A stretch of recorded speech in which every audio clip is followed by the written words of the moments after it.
Welcome to Permission to Kick Ass, the show that gives you a virtual seat at the bar for the real conversations that happen between entrepreneurs. I'm interviewing all kinds of business owners, from those just a few years into freelancing to CEOs helming 9-figure companies.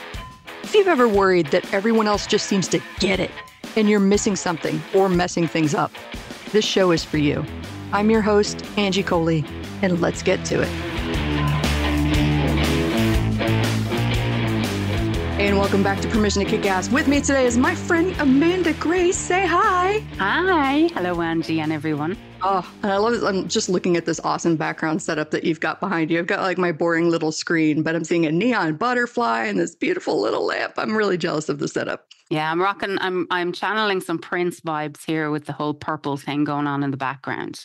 I love it. I love it. Prince seems to be coming up in my life a lot lately. Rest in peace.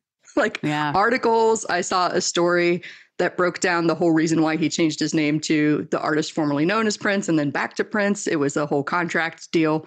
Fascinating character. He is so fascinating. Absolutely. Mm-hmm. Like, I don't think we've even wrapped our heads around what Prince was. Well, aside from turning this into a Prince podcast, which I could very easily do before I go down that rabbit hole, please tell us a little bit about what you do. Well, my name is Amanda. I'm a journal artist. I'm born and raised in Ireland and I'm living in Ireland. I live currently with my mother and my husband and my 16-year-old golden doodle, Ted, and our 5-year-old formerly feral cat that I have domesticated. And now she never really got a name. She more has a sound. So I call her Mish Mish. And she screams like a banshee.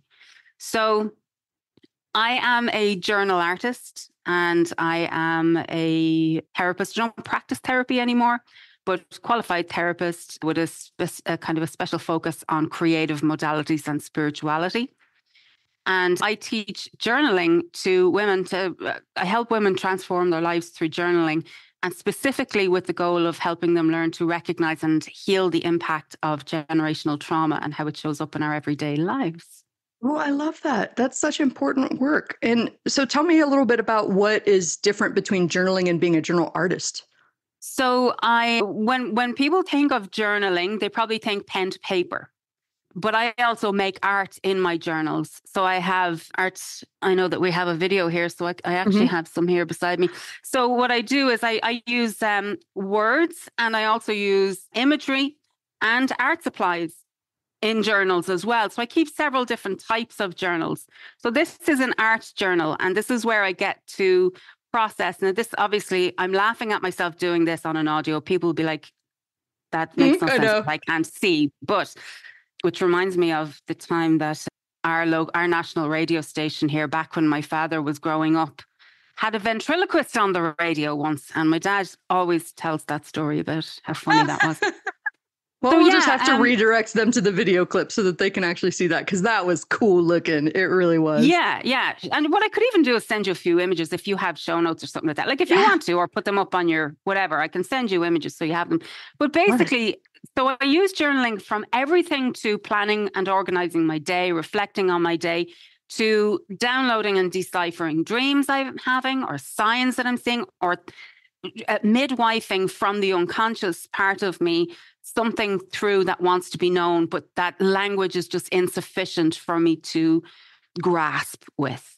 So it's very much a kind of a conscious and subconscious practice of using paper. Yesterday, I coined the phrase, it's my paper telephone. It's a paper telephone to God. So I think that's fascinating. How did you wind up getting into this? It's such a unique take on journaling.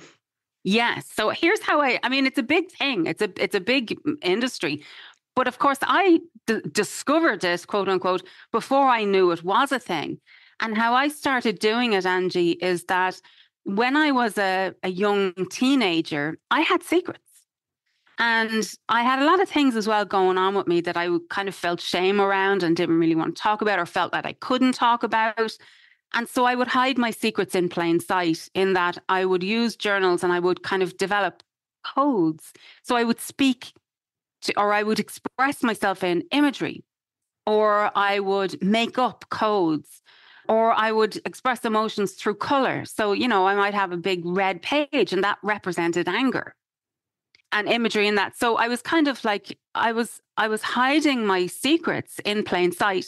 I've also been a songwriter in the past. I've used poetry and lyrics to express and tell things about my life that I didn't really have. I didn't really think that I didn't have the, what would you say, almost like the logical linear language, maybe. So I might be just expressing something that I don't even fully understand. I just need to park it somewhere for now. It needs to get out of me.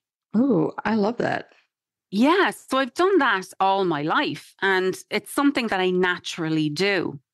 And we all do it, by the way, to some extent, So like everybody, how you dress, you have purple and pink hair. There's obviously a reason for that, So it's like we're always expressing something all the time. So words are so inefficient. And we go back to Prince, and Prince like changed his name to a symbol. Yes, it was about a contractual thing as well, but it was also like a philosophical, spiritual thing in that I can't be defined. Mm-hmm. Oh, I love that. Yeah, this is what I am. And the minute I put a word on it, I restrict it, I limit it. And it loses the kind of depth and weight of meaning that it could have if it was left abstract. Oh, wow. That's such a cool way of looking at it, because the thing that I wrote down that struck me was, so this comes instinctive to you, because I was curious about whether you ever had a thought in your head about the right way to journal. Is this something I should be doing or shouldn't be doing? Should I be doing pen to paper the way that people tell me I should, right? Did that thought ever cross your mind, or it was just more about expressing yourself? It was always about expressing myself. I never really had, it's the one area in my life that I do have that intuitive, instinctive, it's just there. It's how I do it. There are times when I've picked up journals and tried to follow the journal, and I always end up coloring outside the lines. I always go in my own direction because what I'm responding to is emergent. So I call art journaling emergency art. Like it's literally an emergency in every sense of the word. It's something is emerging and it is emergent. And it's also sometimes it's an emergency that I get this down on paper. Like I cannot wait until I have the words. Mm-hmm. Oh my gosh. I love that. And that ties to the other thing that I wrote down, because I thought it was really cool that you said, I don't always have the linear language to be able to like express this thought. And I feel like that's probably something that holds a lot of people back from journaling. So being able to express a concept like Prince did without using words, just to be able to put some imagery or a color down or something like that, I feel might encourage some of our listeners to experiment with the non-traditional journaling. Yeah, and you can't see what I'm looking at here. So you see my background, but it's all kind of like in light. But all around my desk here, I have symbols. So I have this Matryoshka doll, so the nesting doll, and in there I have a thing. So all of these things are okay. So here's how it goes, and this is what I incorporate in all my journaling, and how I use creativity to help people develop awareness and tap into wisdom, and that lies in their subconscious, but language gets in the way. Mm-hmm. So when we are in developmental terms, we learn to point before we learn to talk. Mm-hmm. And so I basically teach people how to point. So you might know what really is going on, but if I leave you in, or give you access to all my toys and tools as such, you can point at something and say, like, it's that. Like, I don't know what that is, but it's that. Something about that is true for me. Like, there's something very true about that. So I have her there. I have a whale here. I have a giraffe up over my head. I have this card here. And these are all ways that I am communicating. So I've worked with this card for about 3 years. Oh, wow. Literally just with it on my desk here. And I just meditate on it. And I'll give you an example of how this works as well. Have you ever had a dream, and that dream you wake up and it's so clear and it's so vivid? Mm-hmm. Absolutely. But the minute you try and explain it to someone, what happens? It makes no damn sense. It falls apart. Mm-hmm. It's like a joke. The minute you have to explain it, it's gone. You've kind of missed the point. So it can be really fruitful to learn how to work symbolically so that you have time to kind of gestate. And, like babies are not born the minute they're conceived. There's a 9-month process where that baby has to become, ready and developed enough to be out in the world. And the same is true for truth and for experience, Our experience, it's not linear. There isn't a direct line. We can know something, and you've had this experience. Everyone has had this experience where you've known something for a long, long time before you knew it. Yep. That's what we're really getting at here. So this is the kind of world that I introduce my clients to. This is the kind of process, I should say. I introduce and I give them all these tools to allow time to do its thing and That's for awesome. you to engage with the thing before it's ready. I find that fascinating because I feel like I wrote down language gets in the way because I thought that was kind of a poignant thing that you said, that a lot of folks get so hyper fixated on, I have to describe this right for somebody to understand, that they don't get what you just said. Like, you can just say, it's like that. I don't know what that necessarily means, but that is what I'm feeling, can really help us connect and understand. And I wasn't always a big journaler. I've done some things off and on. Like I have 750 words, if you've ever heard of that. It's like a little online journaling site where the goal is to just write 750 words a day, and they give you this big fancy check mark every time you do it. It's very satisfying. Yeah. But then I was just doing it to get the green check mark instead of actually like for the fulfillment of it. And so the first time I broke my streak after 82 straight days, I like rage quit and then didn't write in it for over a year. Well, that's kind of like prioritizing quantity over quality. Exactly. Yeah. But, it's not a bad thing either. But I tend to stay away from those prescriptive type of, you have to do this thing every day. Well, I say that, and then I have things that I do every day. So I don't know, but I understand. I understand what it's like to kind of try and, because the ego gets involved then, doesn't it? It's like, and I'm having a massive battle of wits not a battle of wits. I think I'm surfacing from a massive battle of wits with my ego. Interesting. Tell me more about that. In that, I have for the last few years really struggled with feeling like I've been swimming uphill. And everything has felt really hard and exhausting and all of this. And I'm also in recovery. So I'm 7 years sober from alcohol. And Congrats. Thank you, in June. But I never really, I didn't do the 12 steps. I didn't do, I kind of quit. I had a sober community, let's say, and I was engaging with the literature, and I was kind of, I was engaging, but I didn't actually do the steps, and I'm doing them now in another fellowship. So what's happening now is that like I'm having my come to Jesus moment, in that like I had my breakdown/breakthrough last November. And what I'm finding out in the unpacking of it all and the examining of it all and going through this process is that ego has been driving this bus for a long time, and I didn't know it. And the reason I didn't know it is because ego is... Have you ever seen the movie Fallen? No, I don't think I have. Okay, with Denzel Washington. So if you're a client of mine, this is one of your homework assignments, is to watch that movie, right? Especially if you're dealing like with that.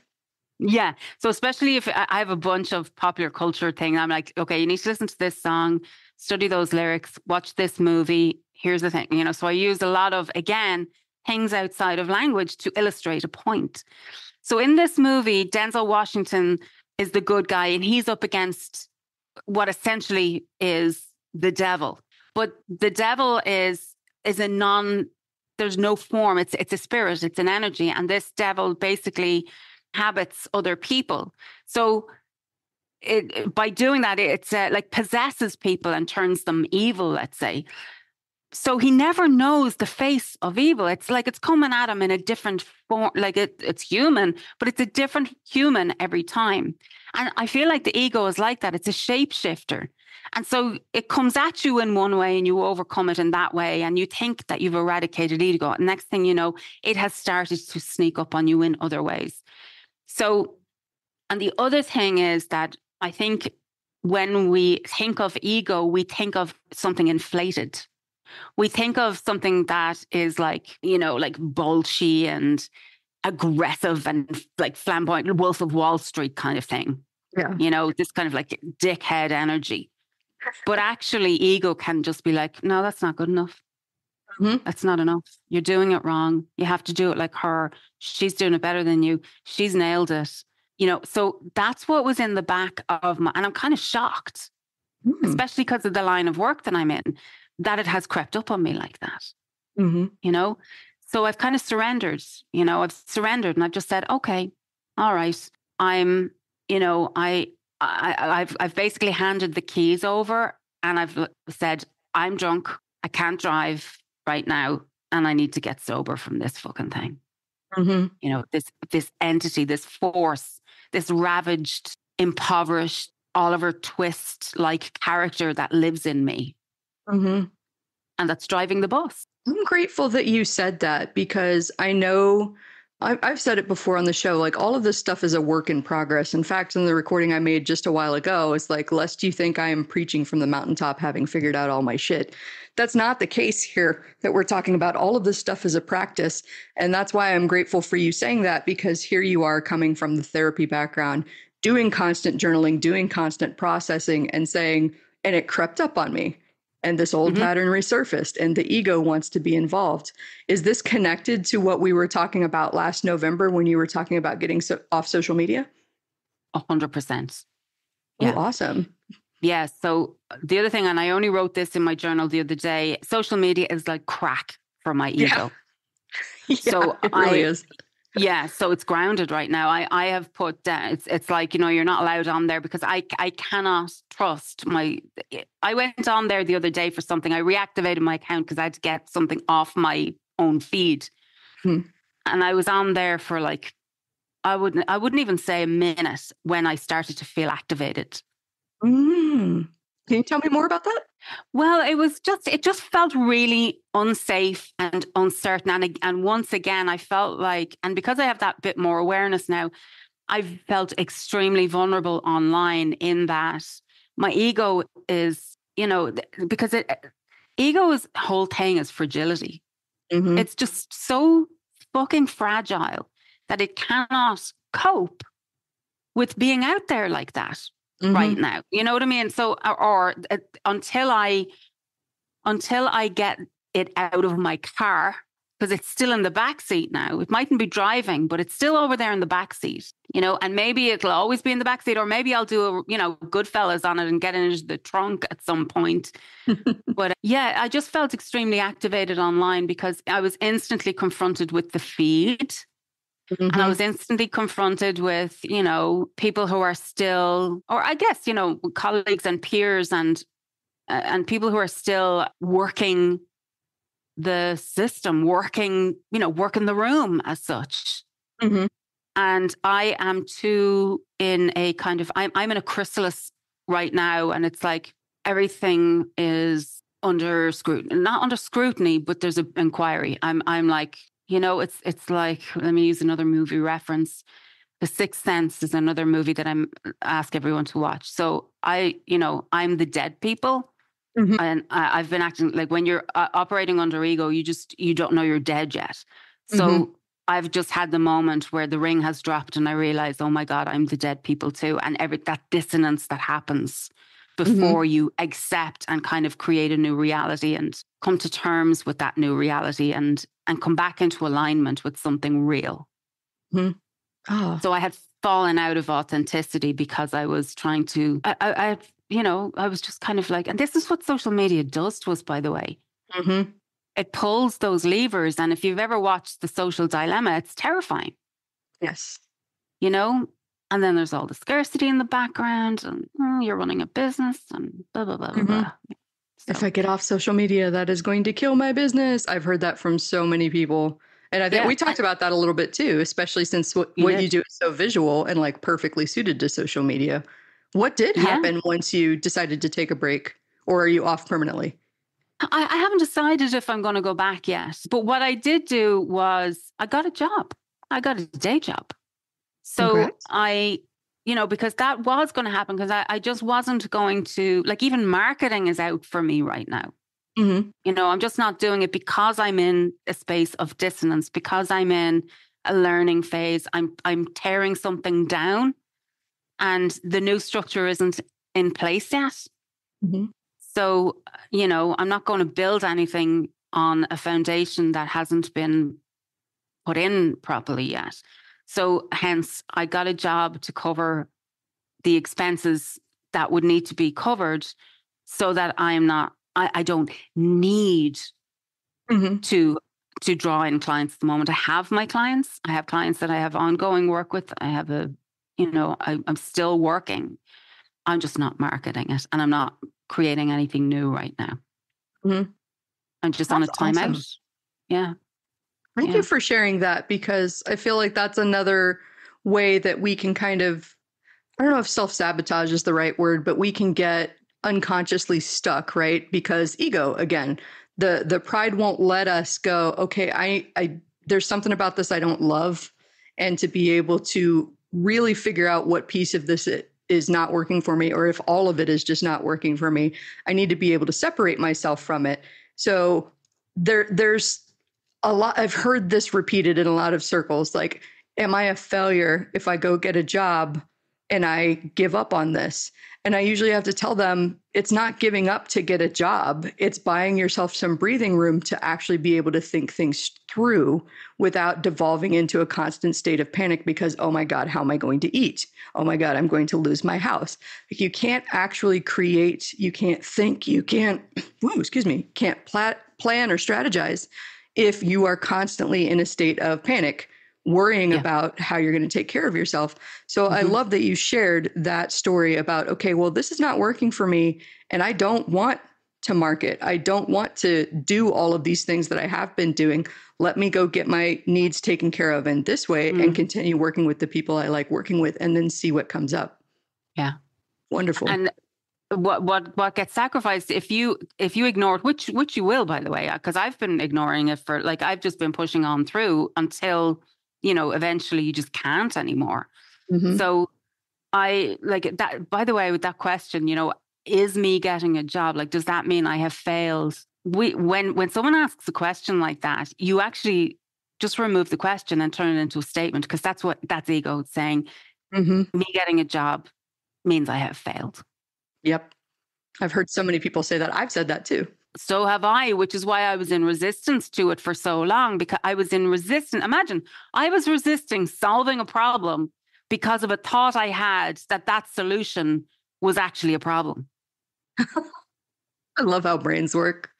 Yeah. And they make absolutely no sense. And it's such a gaslighty, strange thing. And then what ends up happening is that everything you're putting out there let me own this. Everything I was putting out there there was almost like a smell of it, I think, in that, like, it was coming off as inauthentic. It was because I was putting it out because I had to, because there's bills coming and I don't have, so now it's a scramble. I just have to scramble something together, or I'm reaching in the wrong way. It's really fascinating and alarming, embarrassing. I feel really vulnerable right now that I have veered so far off course, unknowns to myself, and seeing the impact in that. Like, I literally stopped resonating with people. People stopped resonating with me. Like, it just stopped working. And I was taking it personally.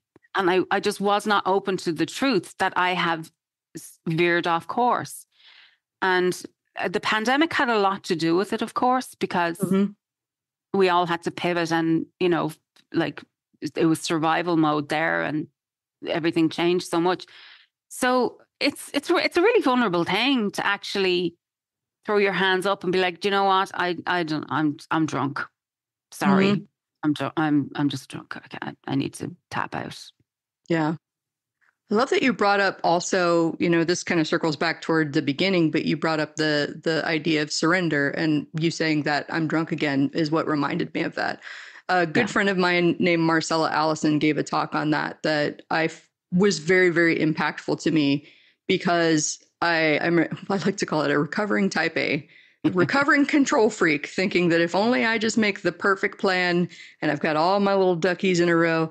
Guys, have you ever tried to herd ducks or herd cats or herd babies or anything that basically does not want to be herded? It's chaos.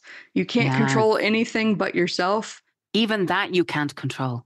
Mm-hmm. Even the self, even yourself. Yep, even the self. That's what I thought was funny about surrender is like it's giving up control and it's also just kind of keeping yourself in check in a way. It's fascinating to me. Yeah, it is. And that's what produces the feeling of swimming uphill. Mm-hmm. Because it's in the, what was it, in the rooms, that's called self-will run riot. I haven't heard that before. Yeah, and it's so culture, like the culture is literally, you can do it. And I mean, you know, I'm trained as a coach in several, like I have a couple of coach trainings under my belt, and I don't even want to use the word coach anymore because I've become allergic to life coaching. Even I'm like, get me away from that industry as well, because the message is this whole, like, it's so self-will run riot. It's like, you can do anything. And, you know, I'm here to tell you that actually you can't, or you can, but there will be a cost, Mm-hmm. you know? And that's not to say that you just kind of tap out and be like, oh, well, I guess I just settle for, no. It's sometimes, like, at one point I was going so hard at success that I realized now that what I was going for, I was willing to settle for success. Ooh. Do you know? It wasn't the thing. Like, there's nothing like getting what you want to realize that's not it. Yeah, I've seen that play out over and over again with people that I've worked with. Be careful what you wish for. And so that's the thing. When the ego is in charge, there's an element of be careful what you wish for. As in, like, you are pursuing something so hard and so narrow-mindedly. And it becomes, so coming up to November, I was starting to feel like a gambler. It felt like gambling. Mm-hmm. You know, it was like this next, you know, it was the exact same mindset as a gambler, as in like this next horse, you know, or next dog or next whatever they're betting on, next scratch card. For me, it was this next book that I read, the next podcast, the next course I put out, like that, this next thing. And then I'll have what I want. Then things will get easier. Then I'll be on the pig's back. And in the meantime, your nervous system is fried. Your relationships are falling apart. You're probably smoking, eating, drinking, whatever it is you're doing to cope. And you're in complete and utter denial about what's actually happening. I'm just going to like let that sit for a second, because I think every single one of us, myself, everybody listening, has been through that moment, whether we acknowledge it or not, that like we're kind of on autopilot. We're convinced that just one more thing, and I'll finally be able to breathe. I'll finally be able to make it. And I remember the moment when I realized, I used to have this story in my head about I've got to work a little bit harder to get ahead, and then I can relax. And what happens when you get really good, especially if you're in a job, right? So if you get really good at working ahead, they just give you more work to fill the space, right? You haven't actually done anything but give yourself more work to do. It's so tricky just to get yourself out of that space, out of autopilot, and to recognize this isn't what I want. It's kind of like a form of Parkinson's law. You know what that is? Yes, like, I love Parkinson's law. It's kind of that thing. And for anyone listening who doesn't know, it's kind of the idea that however much time you have is exactly how much time it's going to take, or however much money you have is exactly how much money you're going to need. You know, the universe expands and contracts. So yeah, if you become more efficient, you suddenly just attract more jobs. Mm-hmm. And that was, and I was getting to the point where I was working like 18, 20-hour days. This was in my corporate job as a copywriter, and burned out very hard. I'm talking sitting on the front porch, staring off into space for 3 days, only stopping to like eat and visit the restroom. But like, I just couldn't do anything except sit there and try to get back to normal. And one day it just kind of snapped within me. Like, I can't get ahead. There is no getting ahead. There's only, I'm done for today. Stop. And that was so freeing. Like, I'm done for today. Stop. I feel like that was a form of surrender too, of like just trusting. If my soul tells me that this is the time to stop and that it will be there tomorrow and I can pick up then then that's what we're going to do. And it will be okay. Oh, it's so painful when you think about it, because when we're doing that, like, I need to get ahead, or this next book, or whatever, what we're really saying to ourselves is, I'm not safe here. I'm not safe here. I'm not safe here. I'm not safe here. This isn't where I'm at is not safe. Which is so funny because I've talked with somebody about this a lot. If you are in the present, you can acknowledge that you are safe. Like, let's use this as an example. You are sitting at home in your studio talking to me right now. I am sitting at home in my studio talking to you right now. We are both safe. There may be things that are happening outside, like heaven forbid, I'm going to knock on everything here. There could be a rocket heading this way, and my love to everybody that's in a not safe space right now or a war zone. There's unsafe things right all around us, but I can't do anything about that. But right here, right now, I'm safe. You listening to this podcast right here, right now, you're safe. In the future, you may not be. In the past, most of us certainly aren't, because we got all our head trash and demons to deal with, right? But right here in this moment. And that's why I love mindfulness. The more I've learned about that, just to be able to sit here and go, okay, here I am. I feel the ground under my feet. I feel my butt in a chair. It's okay. I can find a way to make this okay. There's a great quote from, he's a spiritual writer, Jeff Foster is his name. Mm-hmm. Hell is believing that what I want isn't here. Wow. Talk about a gut punch. And I think that's what you believe in has a way of making itself manifest, right? I used to be somebody that believed success is for other people, but not for me, or that success is working really, really hard, right? And so that's how I was working 18 to 20 hour days. And it was astonishing to me when I went, what if it could be fun? What if it could be easy? Right. And I'm not saying that it's going to be coasting on autopilot or easy street, but here are the things that I'm really interested in and that bring out my passion and that I want to do. I'm just going to try some things and see how this works. And then I would have a lot easier sales with people that were more aligned with me versus feeling like I had to put on a mask and win somebody over. Again, that ego, like, do you approve of me? It's so painful. It really is. It is. And I felt that thing that you talked about too with social media before, where I can literally feel like my shoulders kind of coming up around my ears if I'm scrolling too much. And that's an addiction that I'm still trying to break too. If you got any pointers, I will take them. Well, here's the one thing I will say is that moderation will just make a fucking fool of you. Entire abstinence. It feels counterintuitive, and the only reason it feels so here's what we say in addiction. Let's say in the fellowship of the 12 steps or whatever. If you are clinging on to something, acting like as if you can't actually live without it, or that life will be hard without it, it means it's a compulsion. It's an addiction. You have been conned. You have been conned on some level, or else you are, like it could be a problem if that's the case. So if we're clinging on to, well, I can't just come off social media. What will happen to blah, blah, blah, blah, blah. And we're just in total resistance to the idea at that stage, in that, like, and the lie we're believing in is that there is a better way, like there's a way to moderate this. And if you think about it in terms of how drinkers, so here's what drinkers do rather than, because the thought of not drinking ever again is just horrifying to somebody who kind of like is so attached to it. So what we do before we arrive at entire abstinence is, do you know what? I'll only drink on the weekends. I'll never drink before 3. I'll never drink past 9. I'll stop drinking spirits. I'll only have wine. I'll only have a glass of wine. I'll only have one bottle. So we start doing, and you do that with social media. It's like, I'll only look at it on the weekdays. I'll put a thing on my phone that only allows me on for 15 minutes at a time. So what we're doing there is we're bargaining. We're bargaining with the thing. We're giving even more energy to the thing. And we are swallowing first of all, we're in denial that this is a problem and that it is actually costing us dearly. And secondly, we are believing and chasing the lie that I can control it. I can control this thing that has so much power over me. And no, you can't. And that's why the first step is about powerlessness. And I balked against that for so long because I was like, well, that's a really negative message. It doesn't mean you have no power. It just means that you were never going to change this thing. This thing is the way it is.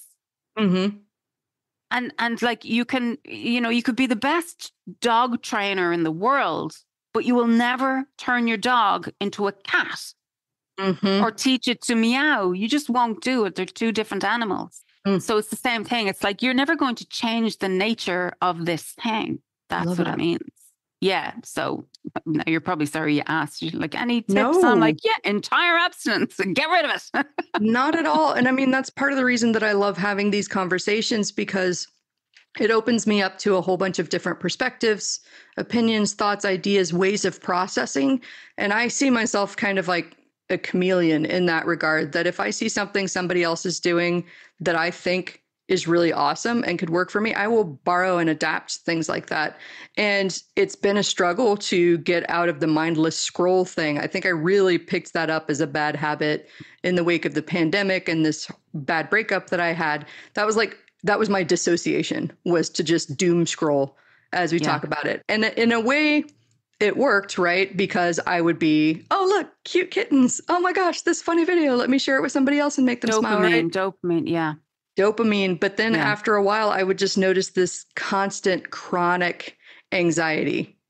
Yeah. Just no particular thought associated with it, and the way my anxiety manifests is usually it's like spiraling thoughts that I'm trying to wrap my mind around.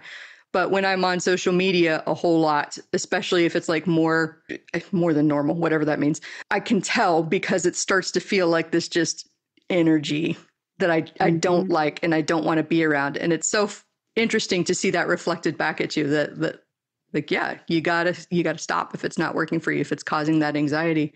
Yeah, you can. I mean, it's a solution, you know what I mean? It's something you can do, or you can keep using and find out the hard way that there actually is no moderation of this thing, that you're going to fall back into it, unless you're a robot or one of these, I don't know, people who can moderate, I don't know. But also we have to give ourselves compassion here, because we're up against giants here, in that like these, the algorithm is designed, and all of these platforms are designed, like their goal is to keep you online.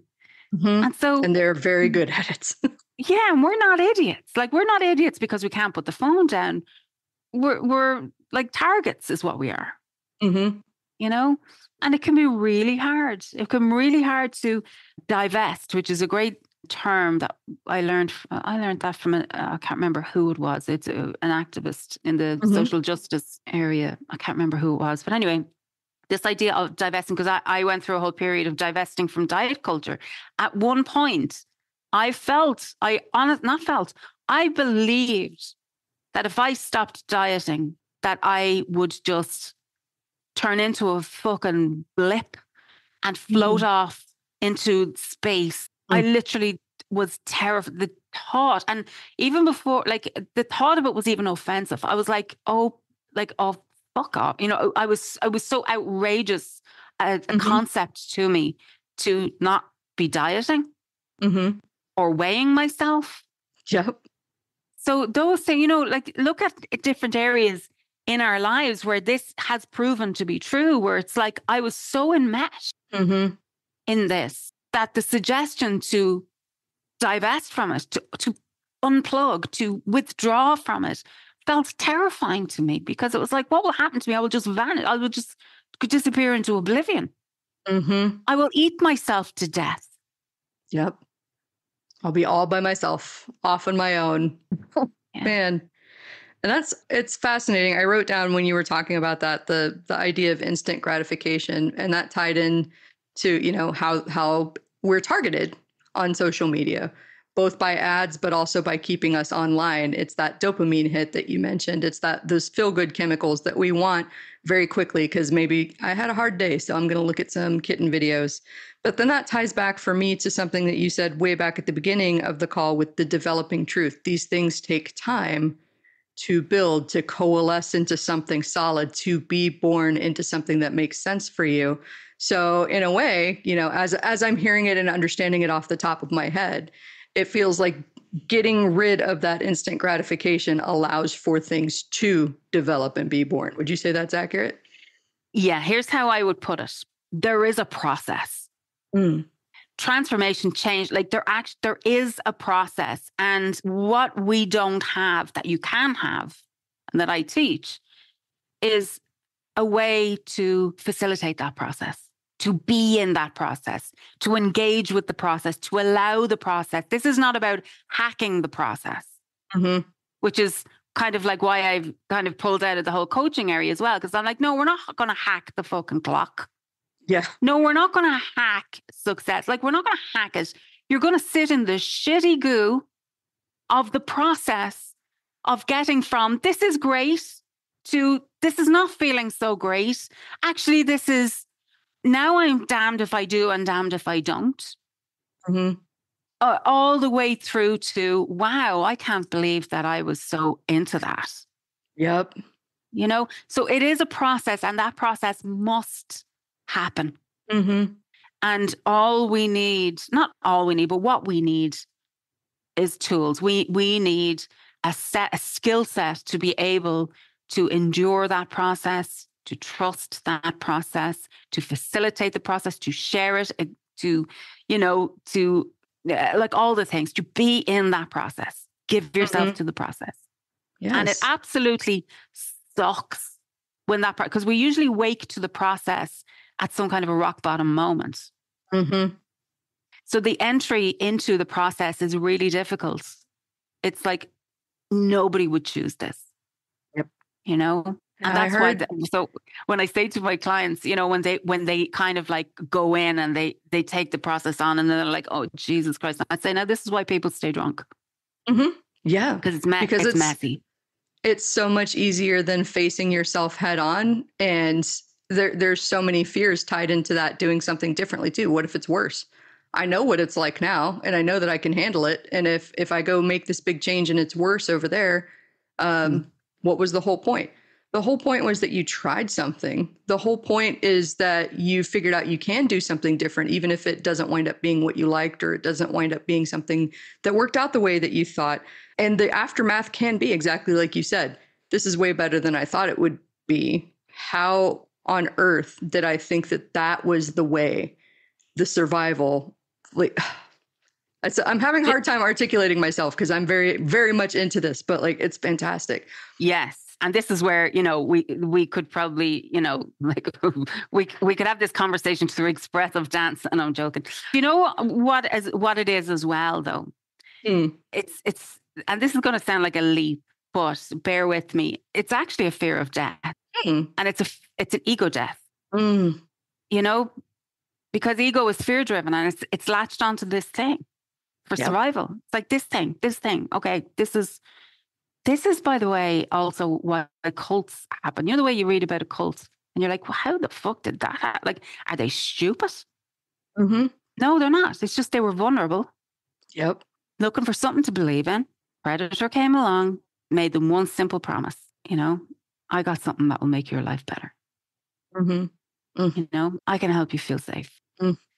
And next thing you know, you're in. And then that's when the investing starts. And nobody wants to walk away from an investment, you know, cash your chips in and be like, oh, well.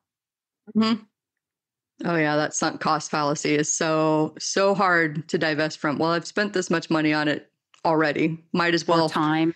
Yep. Or time. Yep. Might as well stay the course. Energy, effort. We can replace all of those with that. I've spent so much on this. I might as well see it through to the end. Well, the ends could be more of the same. And often, do you know what I love to do as well to make it even more relatable is to bring it back to, again, areas of your life where you're already doing this and like, or you've had an experience. So, okay, so everybody listening, raise your hand if you have ever had the experience of having grown your hair for a couple of years and then being afraid to cut it. There you go. There's over here with the really long hair. Yeah, both our hands are raised because I've spent all this time growing my hair, and now what do I do? Just cut it? It's the same thing. It kind of, as in like the dilemma becomes, you know, if I cut my hair, did I waste all that time growing it? It's so funny, the things and that feels like so intense too. Something that causes a whole lot of worry and anxiety, like cutting hair. It's not quite the same thing as making the decision to amputate a limb or to like remove somebody from your life or to remove a toxic job from your life. It's just hair. But we fixate on these things and make them so big sometimes. That's Yeah. fascinating to me. Yeah. Well, I think this has been a fascinating conversation. I think I've said fascinating about 20 times too. So we know how I feel about this, but what I want to know is where we can learn more about working with you, how people can get in touch. Tell us. Okay, well, right now things are very simple because obviously I'm on a kind of a hiatus. I'm over here in my chrysalis. Don't know what the fuck is going on. Well, it's not that I don't know what's going on, but I do have right now, my website is under construction because I am.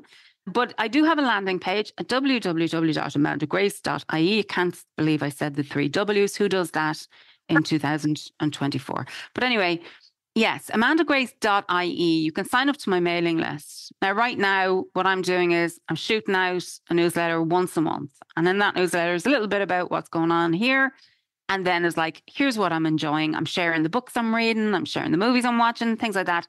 And then anything that's going on, let's say that. So it's not like, right now, it's not this big, well, it never really was this big sales engine.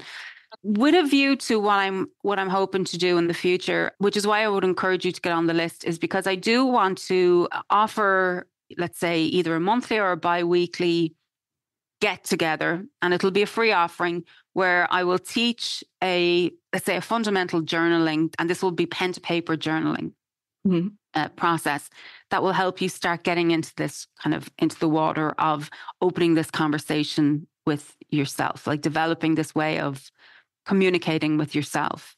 And that I'm hoping to do at some point soon. I had, awesome.